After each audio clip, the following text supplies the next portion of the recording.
Les experts sont sur Atlantique, jusqu'à midi. Eh bien, chers auditeurs, lorsque le chef d'entreprise est investi, toutes les entreprises n'ont pas besoin d'un directeur administratif et financier à temps plein, mais toutes ont besoin d'une fonction finance qu'on qualifierait de solide, de fiable, de lisible. Au Maroc, de plus en plus d'entreprises petites et moyennes font le choix d'un DAF délégué. Qu'est-ce que ça veut dire? Une fonction externalisée, stratégique, pensée pour structurer, sécuriser, piloter sans alourdir nécessairement l'organisation. Que recouvre réellement cette délégation? Est-ce un simple remplacement temporaire ou un véritable fonctionnement pérenne sur la durée? Quels avantages concrets pour l'entreprise? Nous en parlons ce matin de 10h à midi. Nous restons ouverts à l'échange. Si vous avez des questions ou des avis, toujours au 05 22 95 36 70 ou 80. Et nous sommes ce matin avec notre invité Younes Benani, qui est gérant et fondateur du cabinet Fortuneo Management Consulting, qui intervient dans l'optimisation entre guillemets de la fonction finance et de prise de décision stratégique. Bon, on a parlé spécifiquement des DAF, ce n'est pas effectivement la seule fonction qui est externalisée, mais il est vrai que c'est dans l'air du temps. On en parlait un peu hors antenne. L'idée que, disons, il y a des formules autres que le salariat qui ont, entre guillemets, leur attrait, leurs avantages, la façon, effectivement, d'apporter un plus à l'entreprise. Et de ce point de vue, un certain nombre de chefs d'entreprise, peut-être ont-ils eu une expérience malheureuse, d'un mariage un peu forcé, qui a duré un peu plus longtemps que prévu, et qui décident, entre guillemets, dans les relations de travail, d'avoir plus de flexibilité. Effectivement, bonjour Sibadr, bonjour à vos auditrices et vos auditeurs, à qui je souhaite de bonnes fêtes de fin d'année. Et effectivement, comme d'habitude, on encourage l'équipe marocaine aujourd'hui à 20h. On souhaite que des victoires. Oui, Inch'Allah. Rien n'est impossible avec de l'abnégation et du travail. Oui. Et rien n'est acquis non plus. Non plus. Mais restons optimistes. Moi, je suis de nature à voir le verre à moitié plein que plutôt à moitié vide, tout en restant pragmatique. Oui. Donc, effectivement, on parlait hors antenne. D'abord, juste pour expliquer à nos chères auditrices et nos chers auditeurs, aujourd'hui, on va un petit peu dépoussiérer la fonction de DAF. La fonction de DAF, direction administrative et financière, qui a un périmètre assez large. Certains parlent de direction support, qui est en fait une sorte de DAF élargie. La DAF, en général, on inclut tout ce qui est comptabilité, tout ce qui est cash management, gestion de trésorerie. Support par rapport à la direction générale. Tout à fait, par rapport à la direction générale. La direction support, on intègre en général aussi des fonctions comme les RH, système d'information, système juridique. C'est une sorte de DGA. En général, en fonction de la hiérarchisation de l'entreprise, c'est à peu près, on va dire, c'est le numéro 2. La direction administrative financière déléguée, c'est un concept qui est relativement nouveau et peu connu au Maroc. En France, on peut dire que globalement, elle s'est installée depuis à peu près une décennie ou légèrement plus, entre 10 et 15 ans.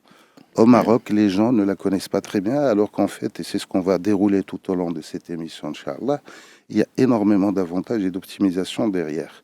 Oui, l'entreprise en général, ce qu'elle cherche, c'est entre guillemets diminuer les coûts et accroître les rendements. C'est quand même assez sommaire comme formule, mais c'est un peu l'essentiel pour le chef d'entreprise qui effectivement peut prendre ce type de décision. Cela dit, j'imagine il y a quelques difficultés, quelques aspects qu'il s'agit de bien éclairer parce que c'est un concept avec un prestataire extérieur. Tout à fait. Et souvent, cette fonction-là, on va définir ce que ça recouvre précisément, mais cette fonction-là nécessite une confiance XXL entre le chef d'entreprise et celui qui va l'exercer. Très parce pertinent. qu'on a accès aux petits secrets ou aux grands secrets de l'entreprise, d'un point de vue de la comptabilité, d'un point de vue aussi puis du mode de fonctionnement des fournisseurs, des prestataires, ainsi de suite. Très pertinent, c'est Badr comme remarque. Effectivement, il y a la confiance qui est un peu qui est en filigrane et qui est un préambule ou un prérequis et une condition sine qua non pour que la collaboration s'installe. Un DAF délégué n'est pas un expert comptable, n'est pas un auditeur, c'est un directeur financier qui a engrangé un certain nombre d'années derrière. On peut dire que c'est un DAF senior, contrairement à la fonction de DAF, parfois, pas toujours, qui peut être plutôt junior ou middle. C'est-à-dire que le DAF délégué apporte un vécu, apporte un know-how, apporte un knowledge, apporte des expériences d'ailleurs qu'il va appliquer en prenant en considération les caractéristiques, les contraintes techniques de l'entreprise, et même organisationnelles et opérationnelles. C'est une alternative à la fonction de DAF classique. Maintenant, il faut différencier selon la structure à laquelle on s'adresse. Si on s'adresse à des grands groupes, j'ai envie de dire, c'est peine perdue. C'est pas le bon target ou la bonne niche parce qu'ils sont déjà structurés. On peut intervenir sous une autre formule. Oui. On sait tous que le DAF est tiré de par son périmètre, de par la complexité de la fonction. Il est sur énormément de dossiers. Il est sur de l'analyse de compte, enfin censé être sur de l'analyse de compte, sur du cash management. Il est membre du CODIR en général, il siège avec le comité de direction. Il chapeaute tout un ensemble de choses. Il n'a pas forcément le temps. Il a souvent la technicité, la compétence, mais il n'a pas forcément le temps d'aborder certains sujets. À titre d'exemple, l'analyse de la TVA. Aujourd'hui au Maroc, oui. À peu près 90 ou 95% des entreprises ne la font pas à tort. C'est pas que le DAF n'a pas la compétence, c'est qu'il est souvent attendu ailleurs. Oui, attendu ailleurs et un peu moins motivé, il faut bien le dire, parce que bon, on se dit il y a l'expert comptable qui va s'en charger pour conseiller l'entreprise lorsqu'on y a recours ou le commissaire aux comptes. Oui, en fait, le CAC d'abord, le CAC n'intervient pas dans toutes les entreprises. Je pense souvent aux PME, PMI, qui constituent à peu près 90% du tissu économique, non seulement du Maroc, mais de la plupart des pays. Le seuil, c'est 50 millions de dirhams de chiffre d'affaires. 50 millions de dirhams pour taxe, tout à fait. Bon. Donc tout le monde ne fait pas ce chiffre d'affaires. Deuxièmement, Deuxièmement, le DAF lui-même, il n'a pas le temps. Souvent, en fonction du business model, il y a des besoins de fonds de roulement, c'est-à-dire des besoins en termes de trésorerie. Et le directeur financier se retrouve par la force des choses en train de faire du recouvrement ou du cash management. C'est le nerf de la guerre. Le fléau, comme on dit, tout simplement, il faut recouvrir. Donc, de par, je dirais, ces urgences, il n'a pas forcément le temps de faire ça. Oui. Alors, la TVA on s'y intéresse peu à tort, c'est-à-dire que, entre guillemets, bon, il y a des optimisations à faire de ce point de vue, mais ça veut dire que, quoi précisément, généralement, s'il y a un expert comptable, entre guillemets, il va conseiller l'entreprise en ce sens. Oui, mais après, ça dépend des experts comptables. En fait, l'expert comptable, il intervient en général, après la clôture de l'année, la préparation du bilan. Après les dégâts. Oui, la majorité, c'est comme ça. Dégâts, oui. Certains font de la déclaration TVA, mais ce n'est pas l'analyse. Ce sont deux choses différentes. Il y a des cabinets qui peuvent faire de la déclaration, mais analyser la TVA, c'est une autre paire de manches. Et donc, en général, les experts comptables, qui font un travail formidable par ailleurs, mais ils interviennent pas en amont, mais en aval. Et là, j'ai envie de dire que le coût est partiellement parti, parce qu'il y a aussi la possibilité de faire des ajustements derrière. La TVA en elle-même, c'est un peu une épée de Damoclès, parce que quand on a un contrôle fiscal, je ne vais pas rentrer sur certains détails, c'est pas le sujet, mais quand on a un contrôle fiscal, il vaut mieux se prémunir en amont pour être, j'ai envie de dire, clean. La fonction, pour revenir à la fonction de directeur financier, donc je disais, il n'a pas forcément le temps il a la technicité, il est censé l'avoir, la compétence, mais il n'a pas forcément le temps de s'attaquer à ce morceau. Parfois, il est sous-staffé, et donc là, il faut faire des arbitrages, il faut répondre aux urgences. Il est plutôt sur de la trésorerie, sur de l'argent, avec toutes les dépenses que l'entreprise a par mois et même quotidiennement. Bon, c'est une entrée en matière. On aura l'occasion de développer un certain nombre de sujets relativement aux nôtres ce matin, mais ce sera après la respiration musicale, toujours. Et je rejoins ceux qui ont des avis ou peut-être des témoignages à faire entendre, toujours au 05 22 95 36 70 ou 80.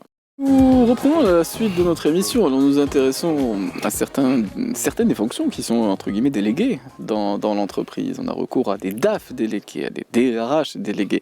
Sur cette notion de flexibilité, bon, on parlait aux antennes aussi depuis un certain nombre d'années. Ce sont des possibilités qui existent, qui sont peu connues, mais certains chefs d'entreprise envisagent sérieusement ce type de relation. Il n'y a pas que l'optimisation du coût par rapport effectivement à la charge que représenterait le fait de recruter un DAF qui soit titularisé dans la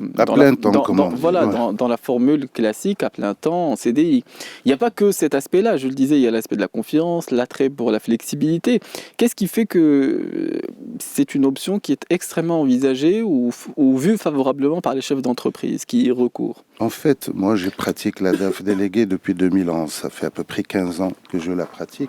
Avec le recul, je peux dire une chose, c'est qu'aujourd'hui il y a une alternative à la fonction classique de DAF. Les entreprises, le DAF, j'ai envie de dire un DAF senior aujourd'hui sur le marché, pour être concret, donner quelques chiffres. Oui.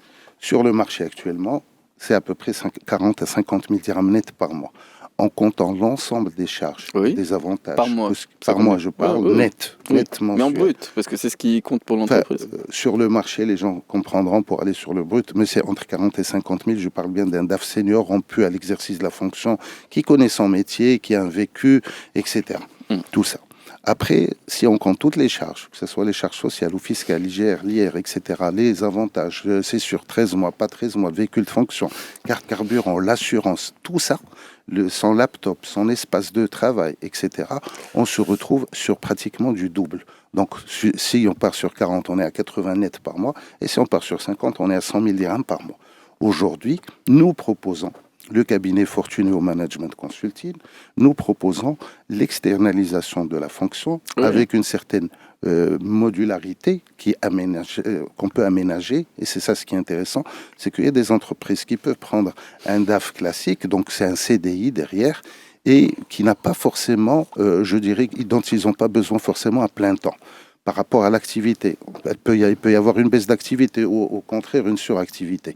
La DAF déléguée, c'est une convention. Juridiquement, c'est un contrat de MAD, de mise à disposition, sur lequel on met toutes les clauses, on met le nombre de jours alloués par rapport à l'entreprise. Un contrat de mise à disposition. C'est une convention. On peut dire que c'est une convention qui est signée entre le prestataire qui propose cette fonction ou cette mission de DAF délégué et l'entreprise. Oui, mais qu'est-ce qui fait que, du point de vue légal, ce n'est pas du tout considéré comme étant effectivement une forme de relation salariée ? Parce que quelquefois, il y a cette crainte-là de la part du chef d'entreprise. Il n'y a pas justement le contrat CDI ou CDD. L'âme même du contrat, c'est ce qu'on appelle le concept ou le principe de lien de subordination. Oui. Aujourd'hui, il n'y a pas de lien de subordination avec le prestataire, mais par contre, le prestataire est souvent... D'abord, c'est un regard externe. C'est un regard frais. C'est quelqu'un qui est flexible, comme je disais. La convention, elle est flexible. On peut mettre le nombre de jours en fonction de l'activité à l'instant T, avec une option de l'augmenter ou de le réduire. On peut agrandir la voilure ou la réduire en fonction... 2 jours par semaine. Ça peut être 2 jours, 3 jours, 4 jours ou 5 jours par semaine. En prenant les 5 jours par semaine, ça reste toujours la moitié. Donc, c'est un des leviers d'optimisation. Tu le disais, Sibad, en préambule, aujourd'hui, l'entreprise n'est pas une association. Elle est à but lucratif et non lucratif. Donc, derrière, il y a de la performance et il y a de la rentabilité. Parce que derrière, il y a des dividendes qui sont versés aux actionnaires. À périmètre constant, la fonction va coûter la moitié, 50% d'une fonction de DAF normale. Si toutefois, pour être précis, et éthiquement et moralement honnête, si l'entreprise le permet. Comme je disais, les grands groupes n'ont pas besoin de DAF délégué. Mais bien entendu, parce que déjà le périmètre est beaucoup plus large. Effectivement. Et ils ne vont pas, entre guillemets, s'intéresser à ces économies qui sont dérisoires par rapport aux bénéfices qu'elles dégagent. Tout à fait. Et c'est effectivement simplement du bon sens. Il suffit d'observer les bénéfices dégagés par certaines entreprises du pays, même les banques qui ont les reins les moins solides, entre guillemets, ce sont des bénéfices qui sont XXL et considérables, qui sont dégagés annuellement. Tout à fait. Et il est plutôt adressé, comme je disais, à des PME, PMI, et même des sociétés à chiffre d'affaires. Moi, il m'est arrivé d'intervenir en tant que DAF délégué dans une entreprise qui fait 1 milliard de dirhams. C'est pas parce qu'on a un chiffre d'affaires d'1 million de dirhams qu'on est forcément et systématiquement structuré. Oui. Donc le DAF délégué intervient pour apporter un savoir-faire qui est souvent un senior, je le précise, et qui vient pour apporter un savoir-faire, un vécu, une expérience, et qui peut faire gagner du temps aussi à l'entreprise, pas comme quelqu'un qui vient de rentrer et il a un certain nombre de temps ou de délais pour pouvoir apprendre. On doit se roder dans le vie.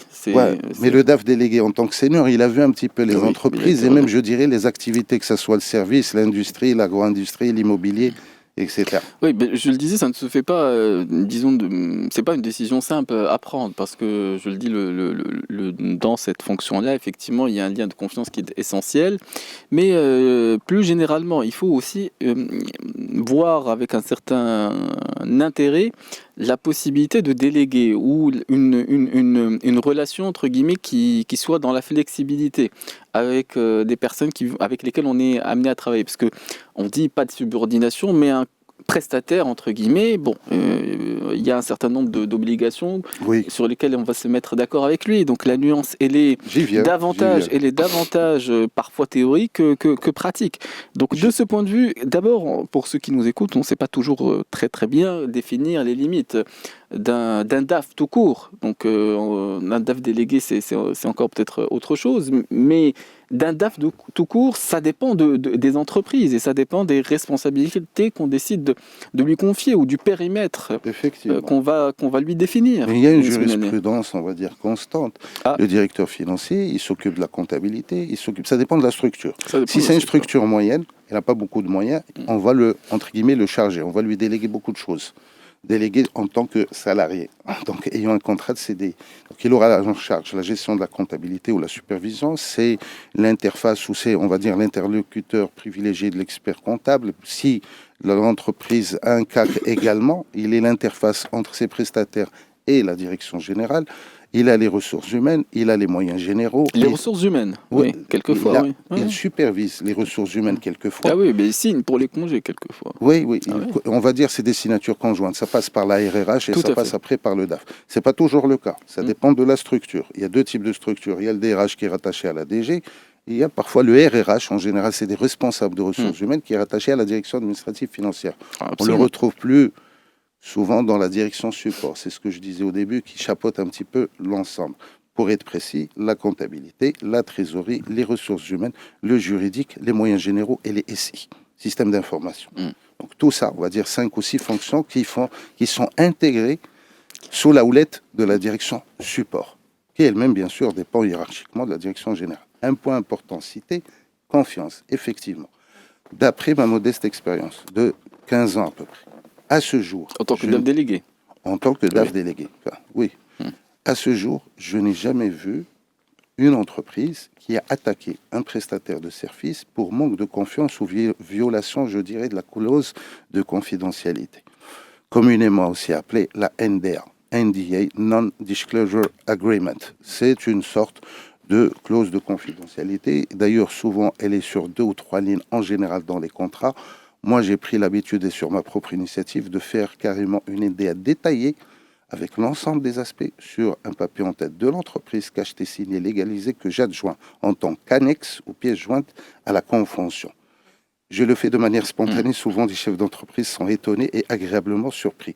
C'est pour montrer la transparence intacte sur l'ensemble des interventions. Oui, c'est peut-être le point central sur lequel il s'agit de gagner la confiance de ceux qui ont à prendre ce type de décision. Alors il y a une convention tacite, même une règle obligatoire à 10h30, ce sont les actualités, vont nous être représentées à l'instant même par Nadalam qui nous rejoint sur le plateau d'Atlantique. On va se retrouver pour la suite de notre émission des experts dans quelques instants et on reste toujours ouvert à l'échange si vous avez des avis ou des questions. Et nous sommes, chers auditeurs, ce matin avec Younous Benani qui est gérant du cabinet, fondateur du cabinet Fortuneo Management Consulting. Nous parlons de la fonction délégué, la fonction DAF délégué précisément, mais effectivement il y a un certain nombre de fonctions même des fonctions de direction qui sont effectivement envisagées sous cet angle-là de la flexibilité. Qu'est-ce qui nous rend le plus sensible disons, à la mise en place de ce type de relation? Parce que, pas de subordination, quelquefois dans la formule, c'est 5 jours par semaine, des fois c'est 1 jour par semaine, c'est en fonction, entre guillemets, d'un certain nombre de paramètres. Mais qu'est-ce qui fait qu'on est sensible à ce type de dispositif? Et il y a le coût, mais qu'est-ce qui fait qu'on l'envisage avec plus de sérénité, Younous Benani? Oui, effectivement. Déjà, avant d'oublier ce que je disais tout à l'heure, s'il n'y a pas de confiance, il n'y a rien. La confiance, c'est un peu la clé de voûte. Donc, on a confiance avant, on avait confiance, ou censé avoir confiance avec un DAF salarié, on va appeler ça un DAF salarié. Oui. Et la DAF déléguée n'était pas connue à ce jour, ce que je disais, elle n'est pas toujours très connue. C'est pour ça qu'on est en train de parler, pour expliquer à nos chères auditrices et auditeurs qu'il y a une alternative, qui est la DAF déléguée, qui permet effectivement d'optimiser et de diviser par 2 chiffres à l'appui la fonction de DAF normale. Il y a d'autres aspects, j'ai envie de dire, sur lesquels je vais parler un petit peu rapidement. C'est qu'aujourd'hui, les tribunaux, tout le monde sait, je parle des gens qui sont dans le domaine, le directeur financier, au bout d'un moment, il rentre dans un périmètre, ce que je qualifierais de zone de confort. On ne se fait pas que des amis des fois, on prêche pour sa part. Non, je dis certains. Je ne suis pas là du tout pour faire le procès au directeur financier que je respecte énormément par ailleurs. Mais ça, c'est vrai aussi pour beaucoup de salariés. Lorsque la flamme n'est plus là, effectivement, on peut rentrer dans une forme de routine. Oui, on rentre dans cette routine et souvent, de par la fonction, comme on connaît un certain nombre de secrets de l'entreprise, les entrailles de l'entreprise, le directeur général se retrouve face à un dilemme. Parce que quand il a un DAF qui a passé un certain nombre d'années, ce n'est pas aisé de venir et lui dire au revoir. C'est des négociations qui sont lourdes, qui sont ardues, âpres, et parfois même, il peut céder sur certaines choses. Il y a le fisc qui est derrière, il connaît les informations croustillantes, entre guillemets, il y a les impôts, c'est le fisc, il y a les douanes pour les sociétés qui font de l'import-export, il y a la CNSS, etc. Comme je disais au départ, je vois plutôt le verre à moitié plein, mais en étant pragmatique, c'est des risques. C'est des risques que le patron d'entreprise, je dirais, il n'apprécie pas forcément. Mais je précise encore une fois, je ne suis pas là pour faire du tout le procès au directeur financier. La majorité sont très bons, la majorité sont intègres, mais comme on dit parfois, pour parler plus communément. Donc le DAF délégué, il a une NDA qu'il signe, une clause de confidentialité. Oui. Et avec le temps, d'abord c'est une histoire de mindset.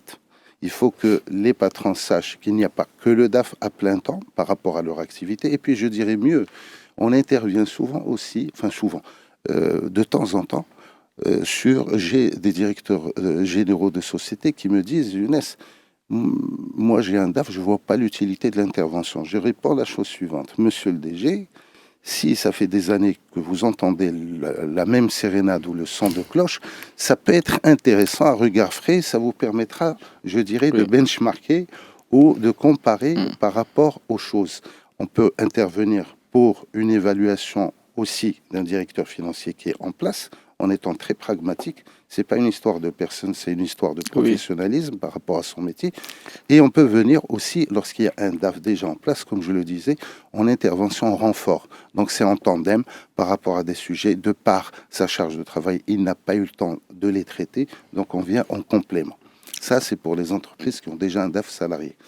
Pour l'autre partie, c'est une possibilité pour les entreprises à un coût raisonnable et une qualité, je précise, parce que la convention, elle stipule, c'est comme un cahier de charge, il y a des KPI, il y a des indicateurs. On va venir précisément à ce qu'on met dans ce contrat, parce que dans le contrat, il y a des clauses de confidentialité, mais en contrat avec un prestataire, on peut mettre un certain nombre d'éléments.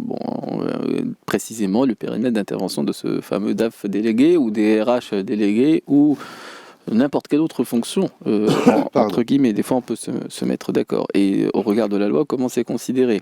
Alors, si j'entends bien, il y a parfois, de la part du chef d'entreprise, la volonté d'éviter une dépendance excessive par rapport au contrat salarié qu'il aurait avec un DAF qui serait recruté dans la formule classique, et qui aurait un maximum d'informations et quelquefois des plus délicates de l'entreprise. Donc c'est pour éviter quelquefois la dépendance excessive, si j'entends bien que certains ou d'aucuns envisagent cette fonction-là. En fait, ce que je disais, c'est juste un leurre. Parce que la dépendance exclusive, les gens pensent à un mirage. Moi, avec 15 ans d'expérience, en toute modestie sur la DAF déléguée, on pense, et souvent à tort, que parce qu'on a un DAF qui est, je ne parle pas des cas où c'est justifié encore une fois, je parle par rapport aux besoins de l'entreprise. Lorsqu'on a un DAF qui est à plein temps et qui a un lien de subordination avec un contrat à durée indéterminée en bonne et due forme, ce n'est pas un quitus. Ce n'est pas une garantie suprême qui ne va pas divulguer les informations,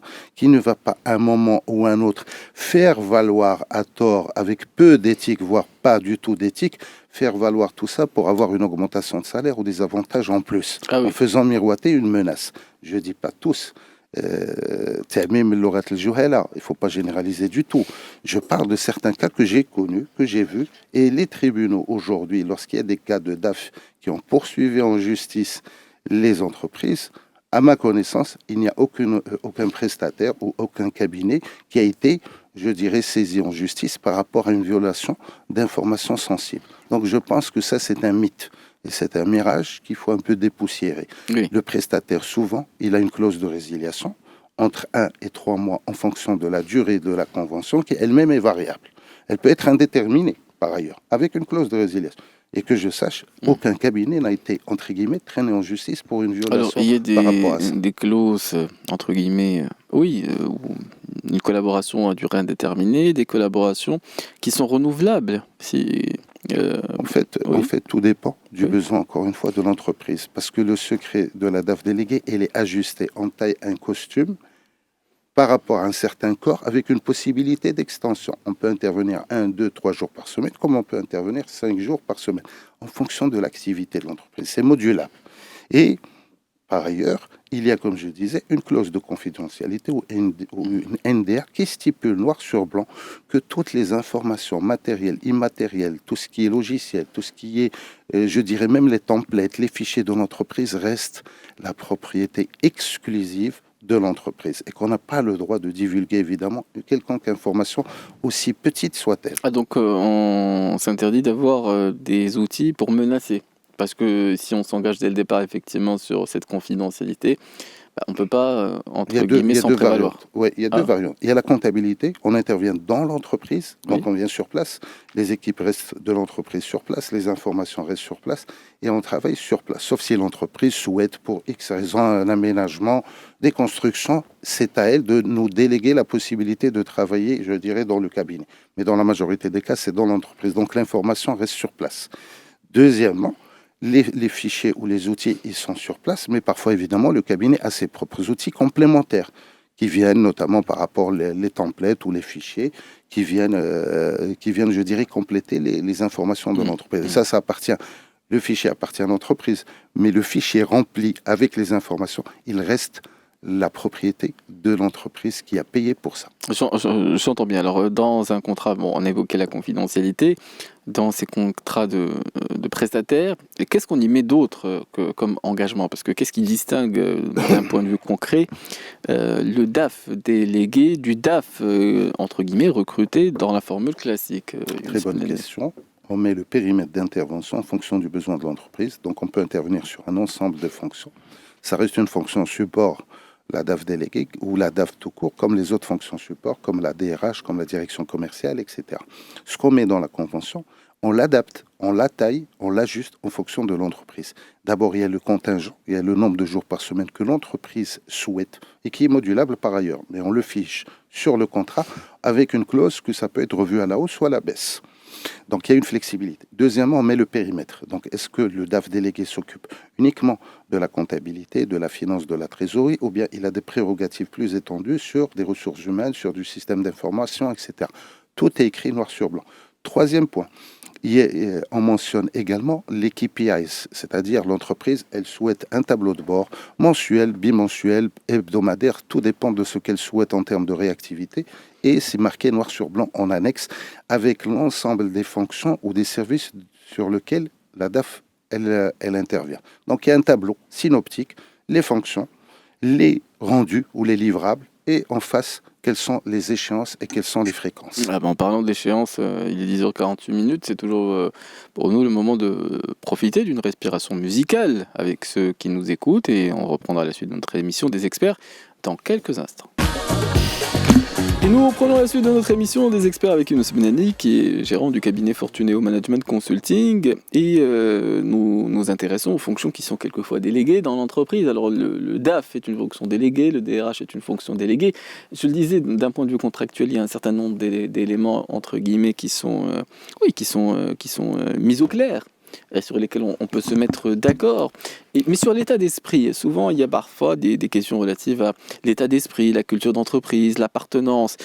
Comment ces choses-là sont abordées? Est-ce que la personne, entre guillemets, qui va être en charge de cette mission-là va s'adapter, s'habituer? Quels sont, entre guillemets, ces aspects de l'ordre opérationnel, de l'ordre de l'organisation de l'entreprise? Comment c'est abordé, ou d'un point de vue contractuel, ou d'un point de vue simplement d'adaptation sur le terrain?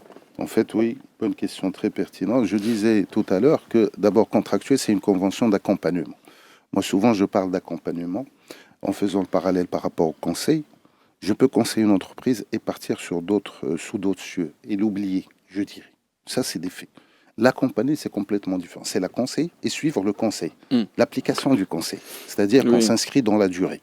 On n'est pas éphémère, venir une matinée, une après-midi, quelque temps, donner des conseils sur des faits. Parce que parfois, effectivement, il y a des intervenants, on sait qu'ils sont extérieurs à l'entreprise.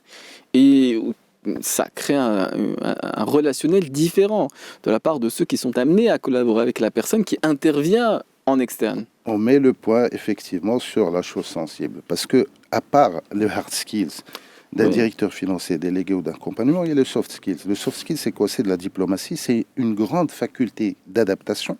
Qui dit adaptation ne veut pas dire connivence ou autre.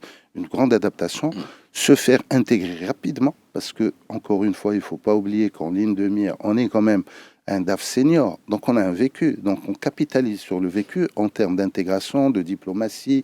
L'information est importante, tout le monde dans l'entreprise est important, il faut savoir tisser des relations, je dirais, amicales, courtoises, et c'est comme ça qu'on peut évoluer avec l'entreprise, indépendamment de la direction générale, parce que la direction générale est là, excusez-moi le terme, d'autres chats à fouetter, elle ne peut pas être derrière vous, vous êtes un prestataire. Surtout qu'elle vit à d'autres étages, pour le dire de façon un peu plus simple, parce que c'est vrai que chaque étage il a sa vie, chaque département, effectivement. Et c'est là où on voit justement la personne qui est senior par rapport à la junior. Elle a un certain nombre d'années qu'elle a engrangé, je dirais, en termes métier. Donc elle a une plus grande aisance, facilité, flexibilité. D'ailleurs, elle-même, la DAF déléguée, est une forme de flexibilité. Donc il faut la traduire non pas seulement contractuellement, mais aussi dans les faits et dans la collaboration avec les autres parties prenantes, je dirais, dans l'entreprise. Et avant toute chose, c'est une histoire de mindset. Comme je disais, aujourd'hui, on n'est pas obligé d'être compartimenté sur... D'ailleurs, j'ai eu des retours où il y a des entreprises qui veulent bien avoir des services d'un directeur financier. Il va les soulager sur un armement de choses. Même la direction générale pourra se déployer sur des périmètres qui lui sont, je dirais, dévolus de par la nature même.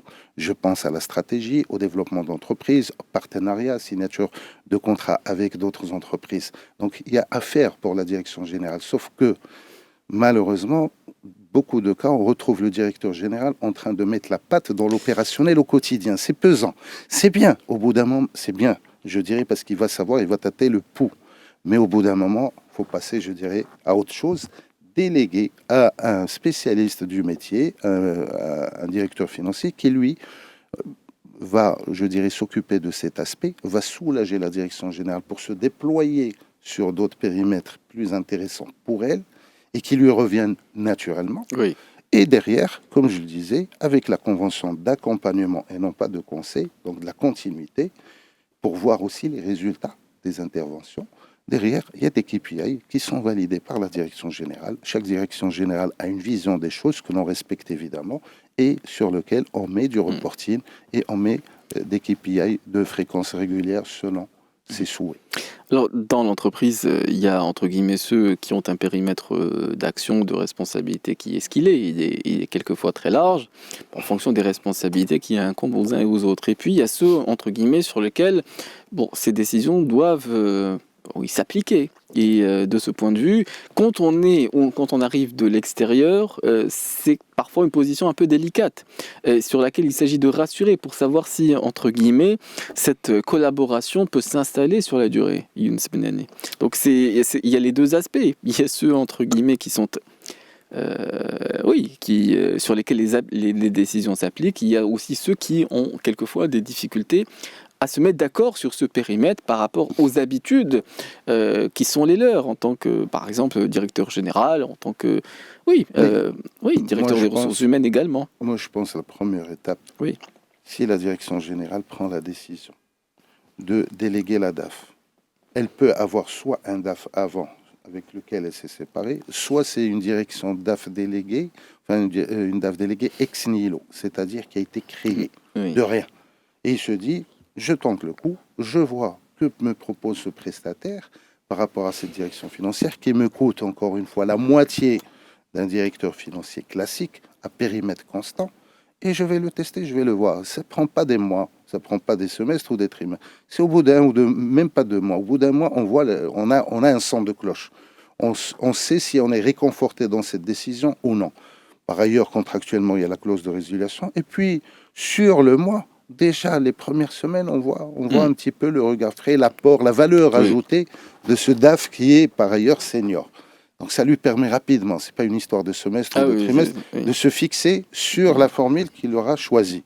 Avec, encore une fois, les KPI, le reporting, tout ça, ça a été déjà déblayé et mis noir sur blanc, signé, cacheté, légalisé sur la convention.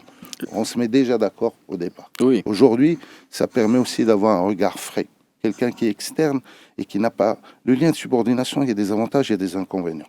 Les avantages, c'est qu'on va dire, entre guillemets, qu'on est ancré complètement dans l'entreprise. Intégré dans le groupe. Mais l'inconvénient, c'est qu'on n'a pas toujours la possibilité, ça dépend du top management, de dire les choses telles qu'elles sont. Parfois, on va dans le sens du poil. Pour parler sincèrement, on va dans le sens du poil et donc on ne dit pas forcément les choses comme on souhaite. Pour ça, parfois, il y a des entreprises de plus en plus qui font du brainstorming, du team building, etc. pour la cohésion. Des prestataires pour que... Le prestataire, c'est du sang frais, c'est un regard frais qui va dire les choses telles qu'elles sont. Qui vont écouter les différents sons de cloche avec un peu plus d'aisance. Parce que sans c'est vrai personnaliser du tout, en étant très professionnel et factuel sur des faits, sur des réalités palpables. Alors, dans ce type de circonstances, il y a le directeur général, le directeur des ressources humaines, il y a parfois le fondateur, entre guillemets, le PDG. Dans la pratique, tout le monde peut ne pas avoir, disons, la même conviction au sujet de décisions de cette nature. Et effectivement, et ça rend quelquefois la mission plus délicate. Et de ce point de vue, comment est-ce qu'on navigue dans ces circonstances ? Ça, je dirais, ça c'est en termes de gouvernance, on va dire. C'est en termes de gouvernance. Le moins qu'on puisse dire, c'est que pour une décision, on peut avoir parfois minimum 2-3 avis. Il y a un avis qui tranche, mais ça rend quelquefois les missions sur le terrain un peu plus complexes. En fait, il y a deux compartiments. Il y a des choses qu'on traite de manière spontanée, de manière anodine, sans faire appel au directeur général ou au PDG ou autre.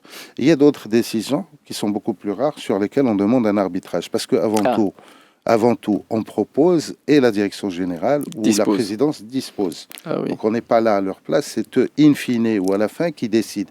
Mais les décisions, c'est par rapport à des choses majeures. On ne va pas les solliciter. C'était Rousseau qui disait que les hommes proposaient, les femmes disposaient. Mais ça, c'est une autre paire de manches. Il est 11h00, ce qui sera une autre paire de manches. Ça va être les actualités qu'on va entendre. On l'avait annoncé tout à l'heure. Il est 11h00. Mourad Baba étant toujours à l'heure, il va nous présenter les actualités. On se retrouve dans quelques instants pour la suite de notre émission des experts. Et nous reprenons la suite de notre émission des experts ce matin. Nous sommes, pour ceux qui se joignent à nous, avec Younes Bneni, qui est gérant du cabinet, fondateur du cabinet Fortuneo Management Consulting. Et nous parlons de la possibilité pour les entreprises de déléguer certaines des fonctions, notamment la fonction de DAF, directeur administratif et financier. Alors, c'est une fonction quelquefois prise en étau entre d'abord le DAF, la relation classique, le DAF salarié, mais également l'expert comptable, pour savoir effectivement quelles sont les distinctions pour le chef d'entreprise dont l'entreprise, entre guillemets, change de taille, change de dimension, et qui parfois est dans la nécessité de revoir le fonctionnement, de trouver, entre guillemets, des utilités ou la possibilité de déléguer certaines des fonctions selon les différentes modalités. Mais avant de venir à cette différence-là, nous parlions effectivement des qualités humaines qu'il s'agit d'avoir pour effectivement le DAF délégué qui interviendrait en externe dans les entreprises, qui n'est pas nécessairement une des missions des plus faciles, parce qu'il faut avoir un certain nombre de qualités humaines, de sorte à naviguer entre différents avis qui ne sont pas toujours concordants par rapport à la décision qui est toujours prise, et de solliciter son expertise ou son intervention sur place. Tout à fait. Effectivement, tout à fait. Le DAF délégué, encore une fois, contrairement au DAF, ou en parallèle, j'aime pas parler plutôt de contraire, en parallèle au DAF salarié, qu'on pourrait qualifier de salarié, c'est quelqu'un qui a, comme je disais, c'est un DAF senior. Donc, il est censé avoir un certain nombre d'années d'expérience, de vécu, d'avoir traité aussi des contrats similaires, etc. Nous, on le fait depuis 2011, pour rappel, encore une fois, depuis une quinzaine d'années. c'est quelqu'un qui doit être un bon communicant, qui doit savoir fédérer, je dirais, les équipes transverses pour pouvoir avoir l'information et la traiter. Pas seulement l'information au sein de la DAF elle-même, mais je dirais même les autres services. Il doit être un diplomate. Il ne doit pas être complaisant. Il n'est pas attendu pour faire plaisir à tout le monde. Ça ne veut pas dire qu'il va prendre sa hache de guerre. Du tout, du tout. Mais il n'est pas là pour faire plaisir aux gens. Il est là pour les respecter. C'est un respect mutuel. Il est là pour avoir une performance qui est stipulée sur le contrat et qui gage un petit peu la continuité de son contrat lui-même. Donc c'est quelqu'un qui doit être diplomate, qui doit être communicant, qui doit savoir fédérer l'entreprise, qui a respect mutuel. Tout ça, normalement, ça devrait être de facto. Mais lui, il le tire aussi en sus par rapport à ses expériences antérieures. Savoir fédérer. Parce que tout le monde n'est pas, entre guillemets, fédéré spontanément par quelqu'un qui, entre guillemets, ne fait pas partie de la vie de l'entreprise et qui, du jour au lendemain, va intervenir sur place. Oui, tout à fait. Il doit être intelligent et futé. Mais futé dans le bon sens. Il doit être intelligent et sociable. Moi, je vois mal quelqu'un qui va venir derrière son petit bureau, si on lui alloue un bureau, et rester cloîtré dedans. Non, c'est pas la bonne formule du tout. Et il va s'en rendre compte à ses dépens très rapidement. C'est quelqu'un qui doit savoir aller vers l'autre. Parce que c'est lui qui intègre la structure, où j'ai envie de dire le navire en marche, ou le train en marche. Donc c'est à lui de faire cet effort, d'avoir l'humilité, d'avoir la modestie, d'avoir l'intelligence, d'aller vers les autres, de sympathiser avec les autres pour tisser des relations humaines, parce que l'entreprise elle-même, c'est quoi? C'est un tissu économique qui réunit des hommes et des femmes pour un but commun ou un objectif ou des objectifs communs. Donc ça, ce sont, j'ai envie de dire, du soft skills, et ce sont des qualités inhérentes à la fonction de DAF en général, ou même, je dirais, n'importe quelle fonction dans l'entreprise. Je pense au RH, je pense au commercial, aux techniques. N'importe quelle fonction, je vois mal la personne évoluer favorablement si elle reste cloîtrée derrière elle. Oui, mais ça c'est même oui, par définition, même si on voit, pour ce qui est des missions par certains commissaires aux comptes, aux experts comptables, qui est de nature différente et qui fait qu'effectivement, ils ont ce type d'intervention en extérieur. Pour revenir à ce point, à ce que tu disais tout à l'heure. Oui, parce que je le disais, en fait, c'est une fonction hybride. Entre l'expert comptable. C'est-à-dire, c'est l'interface entre l'entreprise avec ses composantes, direction générale ou autre, et l'expert comptable qui intervient, on va dire 1 à 2 fois par an. En général, il y a toujours des exceptions. Oui. Donc lui, il intervient de manière quotidienne. Donc il y a une proximité, déjà. Il tâte le pouls et, comme c'est de l'accompagnement, il voit un peu l'évolution des choses par rapport à tout ce qu'il aura entrepris comme feuille de route, en respectant les directives, je dirais, de la direction générale, qui est le donneur d'ordre à la fin. Et c'est lui, la direction générale, c'est son interlocuteur, je dirais, suprême ou hiérarchique, à qui il rend des livrables, du rendu, des rapports, etc., en étant très cartésien, en faisant abstraction de personnalisation des gens. Il doit être, je dirais, sur cette posture. Il n'y a que cette posture qui pourra le faire évoluer et qui pourra apporter cette valeur ajoutée recherchée par le directeur général qui fera appel à ce type de formule. Oui, c'est effectivement quelque chose qui n'est pas envisagé le plus sereinement du monde par les chefs d'entreprise, parce que déjà, cette possibilité-là n'est pas nécessairement des plus connues. Mais qu'est-ce qui fait qu'on l'envisage, disons, de passer de l'autre côté? Parce que quand on est salarié, quand on a eu des responsabilités dans un certain nombre d'entreprises, en tant que DAF salarié senior qui a eu une expérience en amont, qu'est-ce qui fait qu'on se dit il est intéressant de passer de l'autre côté pour assumer l'autre casquette? Il y a plusieurs hypothèses. Il y a parfois effectivement une entreprise qui est relativement structurée, qui a un directeur financier, qui est à plein temps. Mais lorsqu'on fait un petit audit et on vérifie, on trouve qu'il est surpayé par rapport à l'activité elle-même. Il ne faut pas oublier que l'entreprise est une structure qui doit, pour durer, pour être vitale, elle doit dégager des résultats positifs ou de la rentabilité. À la fin, ce sont des dividendes qui sont versés, ou non d'ailleurs, qui peuvent être réinjectés dans le capital de l'entreprise en termes d'investissement, et qui croient dans l'entreprise. Mais l'entreprise elle-même, elle doit dégager du résultat. Et le résultat ou la rentabilité vient de la performance qui elle-même vient du rendement. Donc si on met le curseur sur le rendement, quelqu'un que vous payez en mode normal 40 ou 50 000, voire plus, c'est pas, je dirais, figé, et derrière, vous avez une baisse d'activité, il y aura des grincements de dents de la part du directeur général. Pas seulement pour le DAF, même pour le DRH ou pour les autres, s'il y a une baisse du staff par rapport à un instant T. Et là, il est un petit peu coincé. parce que il voudra le DAF il pourra pas travailler à temps partiel en réduisant sa voilure ou un redimensionnement à la baisse. Donc il va payer, il va avoir un sentiment d'être lésé. Et ce sentiment-là, on ne pourra pas le lui enlever. Donc il faudrait que le top manager, en général, il y a deux types de top managers. Il y a un top manager qui est dans l'air du temps, qui est visionnaire, qui est en train d'explorer des choses. Ne pas rester dans les sentiers battus, il faut sortir des sentiers. Et il y a un autre que je vous qualifierais de manager, entre guillemets, fonctionnaire, qui a une matrice, qui a une structure et ça lui suffit.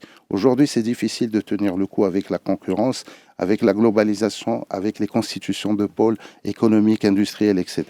Et ce type de management n'est pas forcément la cible pour nous. Ceci étant, on lui communique, on lui parle, on lui conseille, on lui dit il y a d'autres choses à faire.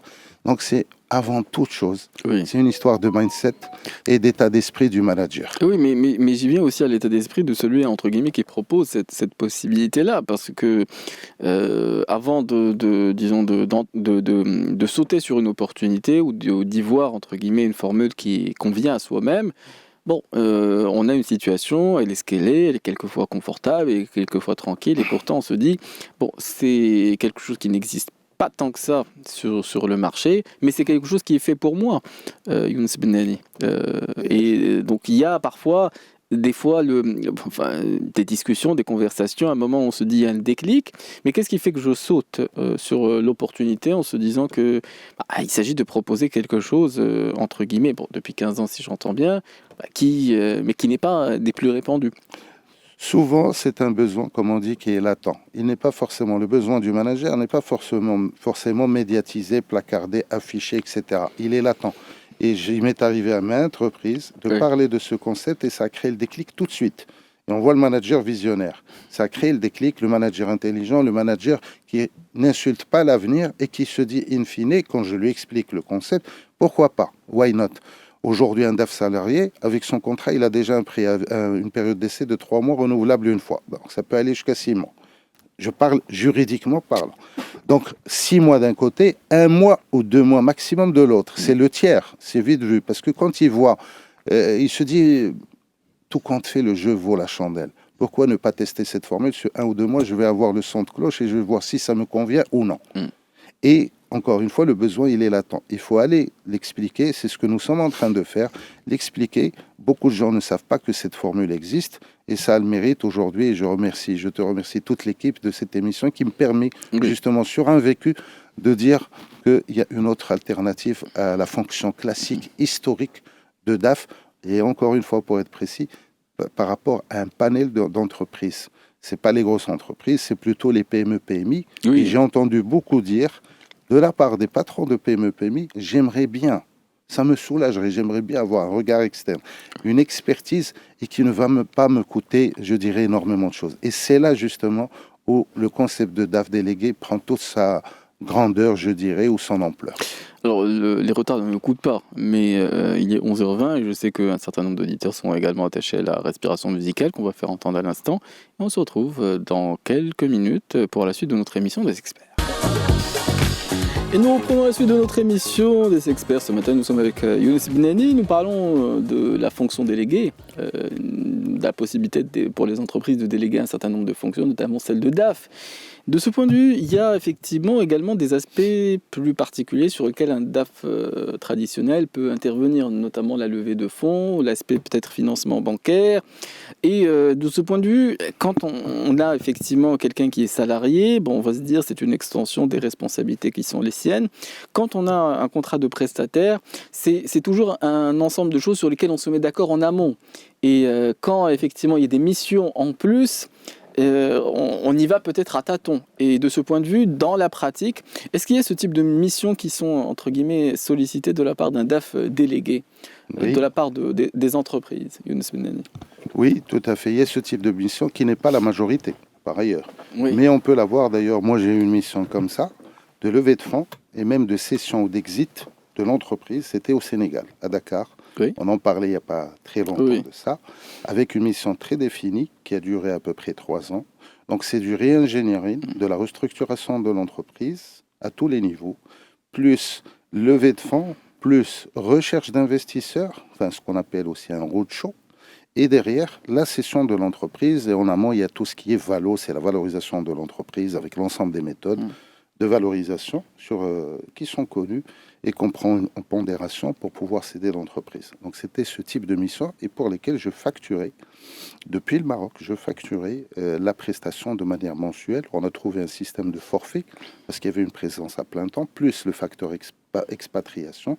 Et donc j'ai pratiqué cette formule. Un autre cas, tout ce qui est levée de fonds aussi sur le Maroc, dans une entreprise ou un groupe dans l'agro-industrie, il y a un petit moment de cela où j'ai accompagné l'entreprise par rapport à cela. Mais ça reste quand même des cas très spécifiques et très rares, qui sont en général des grands groupes. Ce n'est pas des petites structures, ce n'est pas des petites PME ou PMI. Mais la majorité des cas, on vient en subrogation ou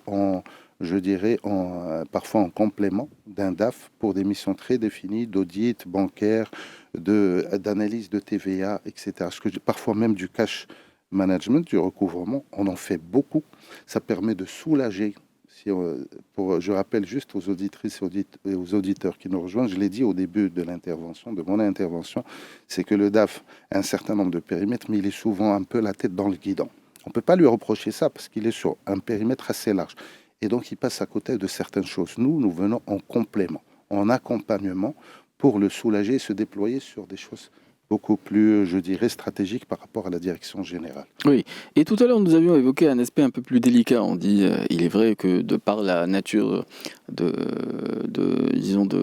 la qualité de salarié, il y a cet aspect de la subordination. On est subordonné par rapport à sa direction. Effectivement, il peut y avoir parfois des difficultés à dire les choses pour ce qu'elles sont. Donc, on prend des tournures un peu alambiquées pour dire ce qu'il en est. Mais moi, je l'ai entendu tout à l'heure. C'est resté comme ça dans mon esprit. Mais je l'ai entendu aussi dans la conséquence que ça peut avoir sur l'évaluation des risques financiers dans l'entreprise. Et effectivement, c'est un des aspects sur lesquels un DAF est censé alerter ou, entre guillemets, faire remonter l'information de façon parfois un peu abrupte, Younes Benani. Je dirais même l'information brute de coffrage, en faisant un clin d'œil au secteur du BTP.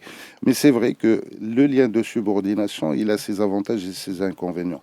En étant dans le contexte marocain, il y a beaucoup d'entreprises. Le directeur général, je dirais, on ne lui rapporte pas tout tel que ça se produit. Et donc, des gens, indépendamment de la structure et de l'activité, on ne dit pas toujours la vérité parce qu'on a peur de froisser notre patron ou le boss qui est le directeur général. C'est pas, j'ai envie de dire, c'est pas la meilleure méthode. Je comprends qu'il y a des contraintes particulières, etc. Tout ça, sans rentrer. Tout le monde n'a pas le même tempérament dans la vie. Hein. Que ce soit les salariés, mais que ce soit aussi les chefs d'entreprise. Effectivement. Donc, déjà, d'une configuration, un DAF et un DG, c'est vertical, alors qu'un DAF délégué et un DG, j'ai envie de dire que c'est horizontal. Ah oui. C'est un donneur d'ordre, oui, mais c'est plutôt horizontal que vertical. Donc là, ça veut dire ce que ça veut dire. Absolument. Bon, il est 11h29 minutes. Et nous sommes un peu contraints par le temps. Il est vrai que ça avance vite, mine de rien. Il nous reste à peine une trentaine de minutes d'émission qu'on consacre ce matin aux fonctions déléguées. On va venir aussi à l'état d'esprit qui préside au fait d'envisager sereinement ce type de contrat, parce que il est vrai également que même les fonctions parfois de DRH sont quelquefois déléguées dans les entreprises, mais ce sera après les informations qui, je le rappelle, nous sont présentées ce matin par Nadalam. Et nous reprenons la suite de notre émission des experts ce matin avec notre invité Younes Benani. Et effectivement, nous nous intéressons à un certain nombre de fonctions qui sont quelquefois aujourd'hui déléguées. Alors, d'un point de vue contractuel, d'un point de vue aussi d'état d'esprit, effectivement, certains chefs d'entreprise souhaitent par nature de la flexibilité. Davantage des entreprises, si j'entends bien, qui ont démarré plutôt jeunes, effectivement, les équipes s'élargissent. Oui, et à ce moment-là, on souhaite, entre guillemets, envisager une relation différente, parce que c'est une question souvent d'état d'esprit pour que cette option-là puisse être envisagée sereinement de la part du chef d'entreprise. Et de ce point de vue, quel est le profil des entreprises qui sont immédiatement sensibles, non pas aux sirènes, mais aux avantages que ça peut représenter le fait de déléguer un certain nombre de fonctions. Je le disais, la fonction de DAF, mais parfois aussi la fonction de DRH. Et autres. Mais effectivement, l'entreprise cible, c'est aussi, j'ai envie de dire, les startups ou les entreprises naissantes. qui n'ont pas forcément la capacité, comme on dit, financière ou les reins solides, qui n'ont pas la capacité financière ou les reins solides pour se payer, entre guillemets, un DAF à plein temps en tant que salarié. D'abord, l'activité, elle est naissante. En général, j'espère, elle est croissante au crescendo. Et donc, derrière, elles n'ont pas les reins solides pour payer tout ça. Donc, c'est une formule qui est intéressante, qui est variable, qui est optimisante, encore une fois. Parce que le nerf de la guerre, c'est l'argent. Et derrière, on l'a dit à maintes reprises, la rentabilité vient de la performance qui elle-même vient du rendement. Donc c'est une entreprise, c'est une formule qui est flexible, un contingent de jours par rapport aux besoins de l'entreprise, à son environnement, à ses contraintes. Derrière, quelqu'un qui est senior, donc il a un vécu, il peut leur faire prendre entre guillemets des raccourcis. Il peut intervenir de par son ancienneté dans la fonction avec un réseau ou un LinkedIn sur tout ce qui est financement. Effectivement, il connaît quelqu'un, c'est quelqu'un qui connaît les banques, les rouages des banques, des banquiers, des business plans, etc. Tout ça, ça peut être un gain de temps pour l'entreprise à moindre coût. Maintenant, ça, effectivement, c'est par rapport au démarrage de l'entreprise. Et derrière, il y a aussi, en termes d'accompagnement de l'entreprise, cette même DAF déléguée peut être renforcée en nombre de jours par semaine et même en termes de périmètre, accompagner l'entreprise dans son évolution, dans sa structure, dans son dimensionnement. Plus elle s'agrandit, plus effectivement on peut déployer plus de jours hommes ou de jours d'intervention, on peut allouer beaucoup plus. Donc derrière, c'est toute cette variabilité, cette optimisation et ce know-how qui est apporté à l'entreprise. Ça, c'est par rapport à la création et l'accompagnement derrière en termes de son développement. Donc ça, c'est un profil d'entreprise qui sont effectivement, peut-être intéressés. Et l'autre type d'entreprises qui sont intéressées, ce sont celles dont les activités ou, entre guillemets, les ressources financières sont plus contraintes. Et à ce moment-là, c'est davantage des décisions difficiles à prendre. Et ça, c'est quand même un tout autre contexte dans lequel le DAF délégué peut intervenir. Oui, encore une fois, il faut être un bon communicant, il faut être sociable et il faut être diplomate. Donc tout ça, j'ai envie de dire, c'est débriefé ou c'est déblayé en amont par rapport aux besoins de l'entreprise, de sa stratégie, de son positionnement. Il ne faut pas oublier, j'ai vu des cas où on a un groupe et qui a des filiales. Et au niveau des filiales, on peut intervenir. C'est-à-dire qu'il y a un DAF salarié, comme on disait, c'est-à-dire qu'il est permanent. Et on intervient en temps. C'est une formule qui est optimisante aussi et qui allège un petit peu le poids de la masse salariale d'un DAF classique ou salarié au niveau des filiales. Donc on intervient au niveau des filiales et souvent c'est apprécié parce que il y a un côté opérationnel très rapidement. Oui. Mais quelquefois, comme disons, l'entrepreneuriat, c'est une somme de risques qu'on va accepter entre guillemets de prendre sur soi-même. Younes Benneni. De ce point de vue, certains chefs d'entreprise souhaitent être rassurés. Quelquefois, il y a un DAF. Et tout à l'heure, nous disions également qu'il y avait une possibilité de faire le point sur la nature des fonctions, sur les résultats produits par effectivement les équipes mises en place. Et ça, c'est quand même autre chose. C'est pas la fonction DAF déléguée, mais c'est entre guillemets une fonction DAF supervisée ou renforcée de l'extérieur. Oui. D'abord, avant toute chose, et comme on le dit souvent à juste titre, le changement fait peur. Le changement fait peur. Il y a même des personnes qui sont spécialisées dans la conduite des changements. Ah oui. On revient, le décideur final, avant tout et après tout, c'est le top manager, qu'il soit directeur général ou gérant de société. C'est lui qui peut, je dirais, donner ce souffle, avoir un autre son de cloche, avoir quelqu'un avec un sang frais, un regard frais, expérimenté, qui va venir lui expliquer les choses. Juste avant tout à l'heure, la pause musicale, je disais qu'il y a deux types de managers. Il y a d'abord, ce que je voulais dire, c'est que le DAF salarié, il y a un lien de subordination, donc il y a une relation qui est verticale. C'est très important ça. Le DAF délégué est un prestataire, avant tout et après tout. Et donc, il y a une relation qui est horizontale.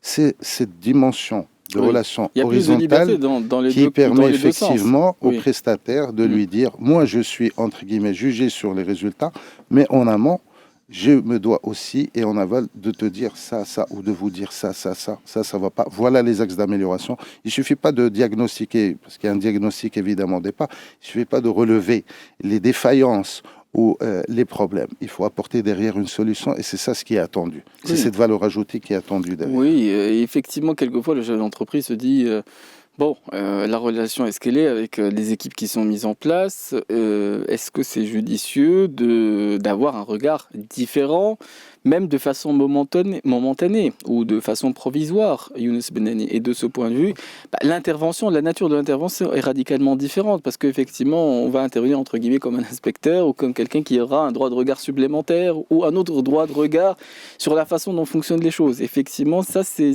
sensiblement différent de ce dont nous parlions depuis le début de l'émission, Younes Benani. Oui, la confiance, c'est le dénominateur commun. Et ce que je disais, c'est qu'en termes de confiance, le cabinet, comme les autres d'ailleurs, il y a une NDA qui est signée. Juridiquement, on est entre guillemets attaquable, même si les cas, je le disais encore une fois, sont très rares, voire nuls.